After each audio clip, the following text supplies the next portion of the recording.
जैसे कि आप देख रहे हैं कि हम पहले जो पार्ट बनाए थे उसमें धुआंधार ट्रिकों के बारे में बता रहे हैं जो कौन से कवि किस युग के हैं यानी किस काल के कवियों के बारे में बता रहा हूँ।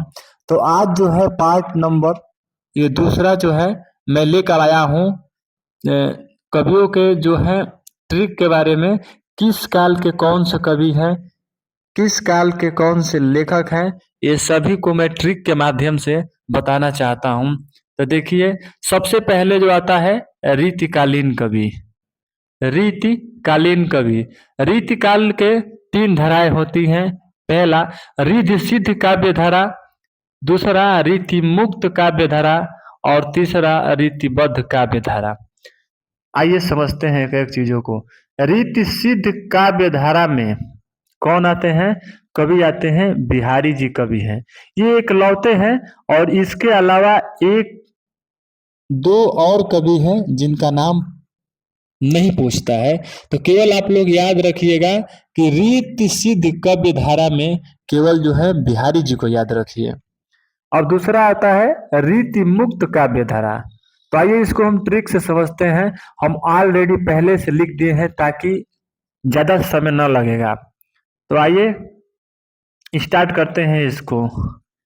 8 बोघ द्विज, 8 बोघ द्विज, 8 बोघ द्विज, 8 बोघ द्विज, 8 बोघ द्विज, 8 बोघ द्विज। आप कई बार पढ़ेंगे तो आपके दिमाग में ये सेट हो जाएगा। 8 बोघ द्विज, 8 बोघ द्विज।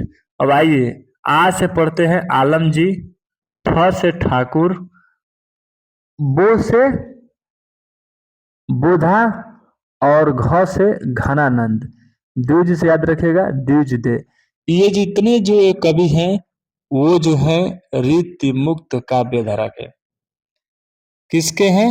रीति मुक्त काव्य धारा के।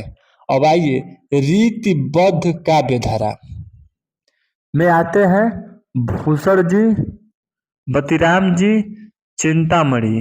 ये कवि हैं। आप लोग एक चीज नोट में याद रखिएगा कि आप लोग केवल रीति मुक्त को याद कर लेंगे, ये दोनों आसान हो जाएगा।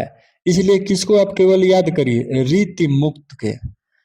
रीति मुक्त काव्य धारा के जितने कवि हैं उनको याद कर लीजिए और प्रश्न इसी में से बनेगा कौन कवि हैं, किस काव्य धारा के हैं या कौन से कवि नहीं हैं। यही प्रश्न आप लोगों से बनेगा और भारतेंद्र युग को मैं पहले से पढ़ा दिया हूँ। तो जाकर आप लोग उस पार्ट को देखिए, पार्ट 1 को। उससे भारतेंद्र युग के बारे में बताया गया है।